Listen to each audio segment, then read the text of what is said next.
ഇതെന്തുവാ ചേച്ചി?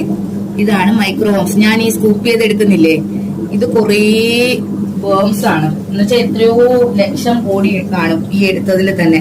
ഈ കുഞ്ഞി ഫൈറ്ററുകള് ജനിച്ച് ഇപ്പം 2 ദിവസമൊക്കെ ആയ ഫൈറ്ററുകളാണ് ഇതിന്റെ അകത്ത് കിടക്കുന്നത്.